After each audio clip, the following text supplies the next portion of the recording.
Hey everybody, today is the third day that we are going together to see whether we reach 3000 in tactics or not. Okay, let's do it.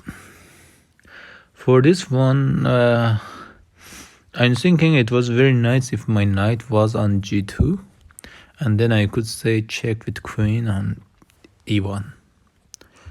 Then he had not much room to escape and I was going to mate him maybe, or maybe not. Another option to bring the queen quickly in the game is to just take the bishop with check. He takes back with the pawn. He takes back with the pawn, of course, otherwise it's very dangerous, I believe. He takes back with the pawn and then we have rook d8 check. Does he escape? Apparently he escapes. What else do we have? Can we trap his queen?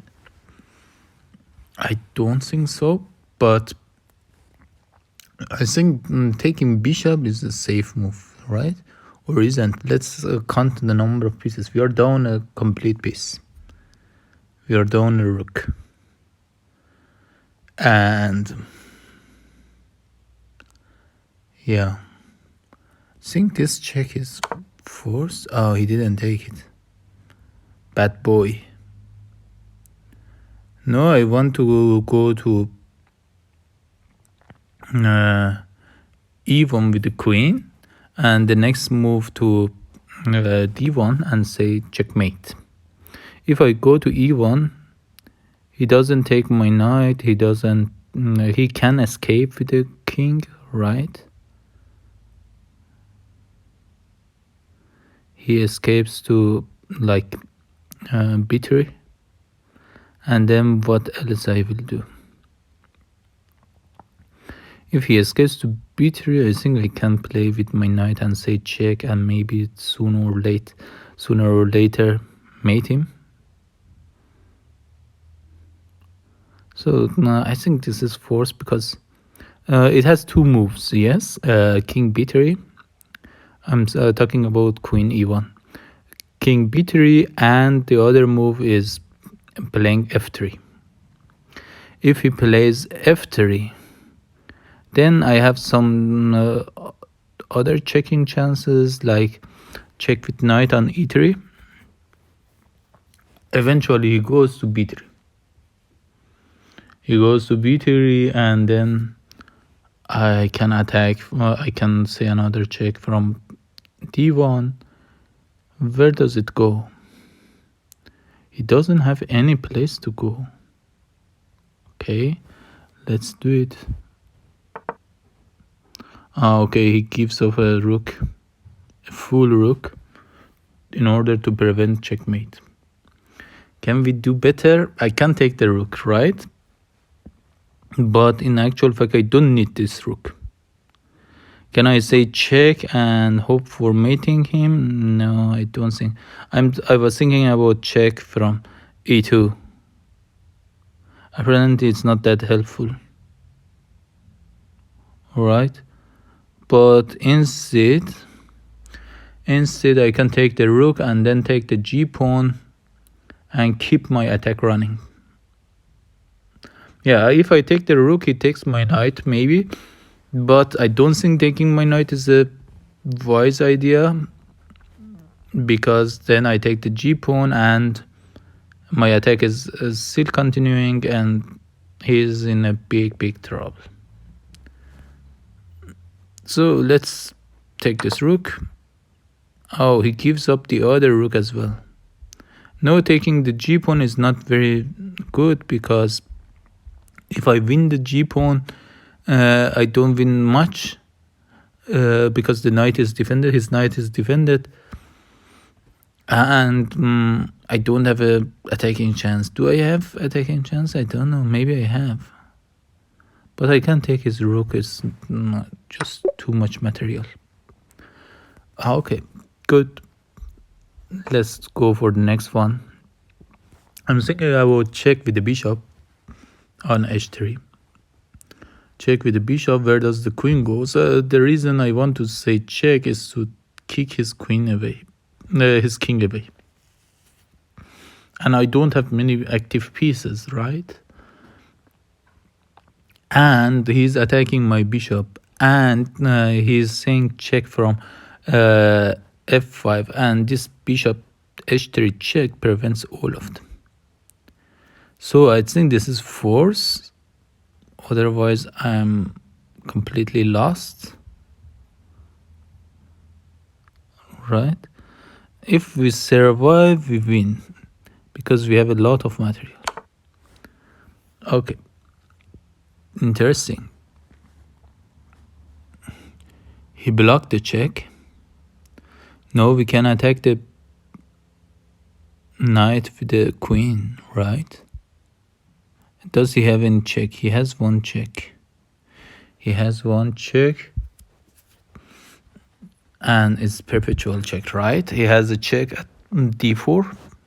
If I play carelessly like queen f1, f8 to attack the knight to win the next piece, he says check at d4, and then I have no square to go except e2, and then he comes back at f2 and says check, and this is a perpetual. First I should prevent it, I believe, right? And I don't see any move but except c3 to prevent his queen from coming in. I can run away with king, but still if I run like king c3, still his queen may attack me. Oh, I see another option, queen f3 check. Queen f3 check. What can I do with queen f3 after playing c3? I play c3, queen f3. If I don't play c3, if I play king c3, queen f3 is not a good option, right? Because of, or maybe it's a good option. Queen f3, and then I go to, no, it's not good. King c3 is not good, but I believe c3 is a good move. No, I should run. Yeah, you notice that I gave up my bishop because I'm pretty much up a lot of material. If he take my bishop, I take his knight, for example. But I'm pretty much up in material, and I don't need to keep some material, but instead I have to find a way to escape from possible checks. Let me show you analysis. Like after this, if I was doing something careless, like for example, if I was taking this, okay, oh, it's even mate. It says here, I go here, yeah, it's even mate. I was thinking about another move. Yeah, you shouldn't be so greedy in this scenario. You're up a lot of material, so you should just escape with king. Run as fast as you can. Okay, next puzzle. If I could say check with my bishop on g2, then and fork his rook and king, it's very nice, but unfortunately at the moment he just simply takes my bishop. Also he's threatening to win material by queen takes h8, h7. No, queen takes h7 is a big threat, right? I can kick away the knight, but I don't have an idea if this is a good option. Let's say if we exchange everything, he's up, right? He has a rook versus bishop, so we should mate him somehow. And how to do that? Okay, let me think about it. If I take the rook right now at f1, it says check with the queen at h7. I run to somewhere like f6. Then he takes my rook with check. It doesn't help him because then I take his knight. Oh, it does help him because no, he says check at h4 with the queen and I mate. Okay, so taking rook is not an option. We eliminate. Another option is to kick his knight. I think this is the safest option, but I don't see the continuation, you know. I kick his knight and then what?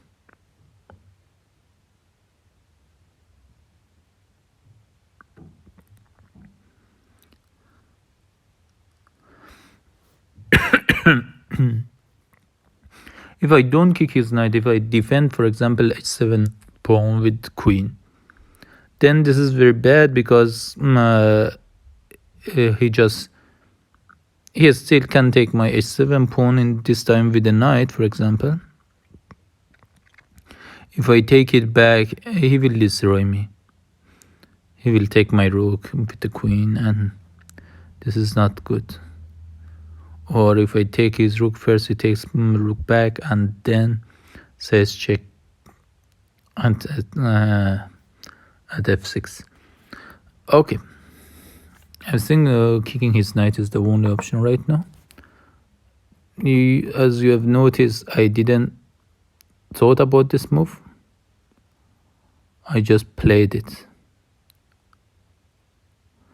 Now I'm thinking about taking his rook is a good option, right? But he can take my queen. But he cannot take my queen, or he can. I take his rook, he takes my queen. Or first I attack his queen, right? And then take his rook. This is better. I attack his queen, he moves the queen, then I take the rook, he takes my rook, and then I take his knight. His knight is hanging in the air.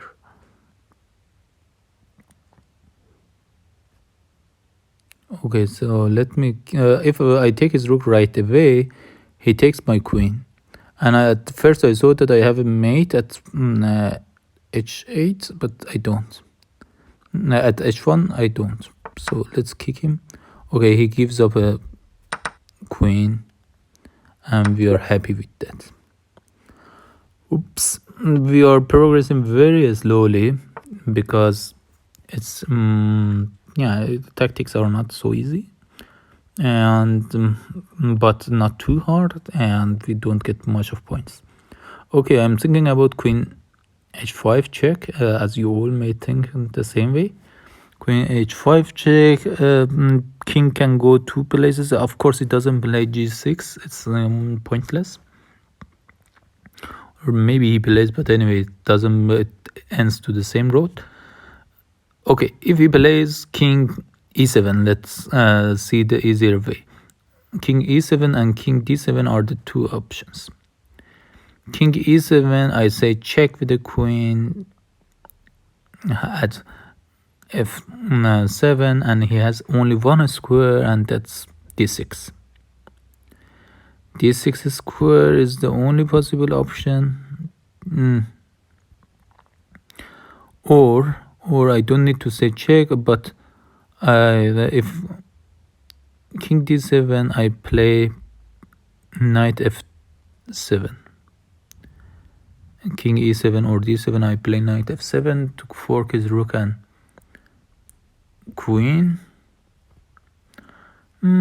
Okay, doesn't seem to be promising, but let me first play the first move. Yes, this is the obvious move. Okay, yeah, this is a dirty trick, like you play to see what happens, and only then you continue playing the real game. Okay, yeah, I was expecting e7 because otherwise it was easier to fork his rook and queen. Right now I cannot fork his rook and queen because after knight f7, queen e8, I cannot move my knight. but if because it takes my queen and I cannot defend my knight. Yep. But if the king was in d7, I could have moved my queen to g6, and then if it goes back to e7, I could have taken the rook, because rook defends the queen at this point. So forking seems to be not useful anymore. What else can we do? Queen f7. Queen f7 has only one possible, leaves only one possible move for black, and that's king d6. King d6, I'm thinking about playing b3. You may say, why a stupid looking move b3? Because I release my bishop to go to a3 and then say check from a3 to d6. And if he tries to prevent that, and this check is mate, yes, if he tries to prevent that by, for example, playing pawn c5, then I have my knight can jump into b5 and say check. Okay, I think this move is forced. Let's see. Again, I think b3 is forced because he has to react to it, right? Otherwise it's a mate. Otherwise it's a mate, right? No, it's not a mate, right? He just don't do anything, and then once I played bishop a3, he only then moves the pawn, but then it's very late. Okay, let's do it. Oh no, it wasn't the force move. Okay, the idea was to fork at the end, but let me see why this didn't work. Okay, if I do that, he plays this, I say check. You see, it's +2. This chess.com, my idea works. My idea works. I mean, see this crappy position for black. Yeah, it's not easy to win. Okay, but still is a win. Still is a win for white. This is a crappy puzzle. I mean, you should make it like, even right now. Yeah, okay, this is better, +3 compared to +1. Yeah, what I said, b3 is +1, this is +3, and it shouldn't be like that. You shouldn't have multiple choices. And for this, let me see why this is bad. Okay, because anyway we win material. Yeah, it wins this, and then at the end we give up a knight. But yeah, okay, this wasn't a good puzzle, right? I mean, it shouldn't be +1 or something. It should be 0, or you shouldn't have any advantage if you don't, or 0 or negative. For white, you shouldn't have any advantage if you don't follow the base move. If I have advantage, what does it matter if I have some inaccuracies? It doesn't matter if I have some inaccuracies. Okay, this is I count it as a bad puzzle. We are down to 29-32. Okay,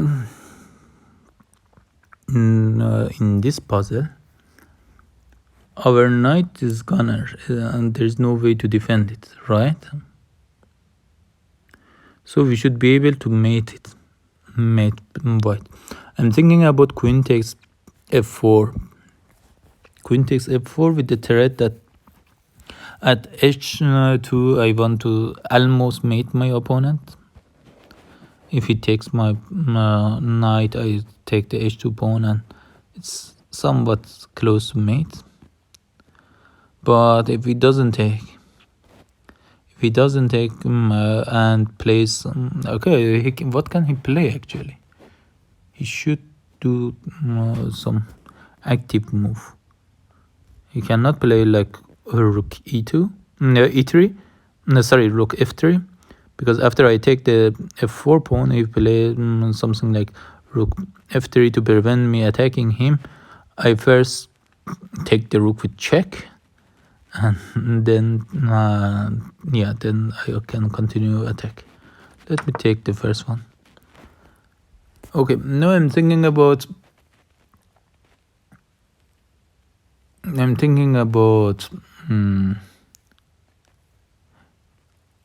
if I was able to say check from e3, and then okay, I see the point. I say check from f2, and then I take his he has only one place, h1, and then I take his rook at g3, and he should do something right. I think the most, because it's a mate in next move, he should take my queen. I think it's the most logical move. He takes my queen, and then I say check with the knight.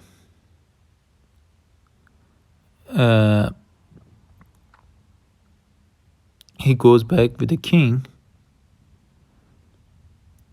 and I take his queen with the knight. He takes my knight, and then I say another check with the knight and take his rook. Okay, I think this is the move sequence.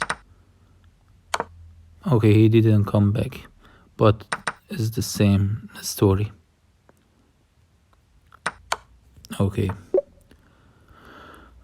guys, we progressed a little bit, 12 points. The one that I failed, I think it was the wrong puzzle. I will do a quick puzzle rush and hope to see you tomorrow with another episode.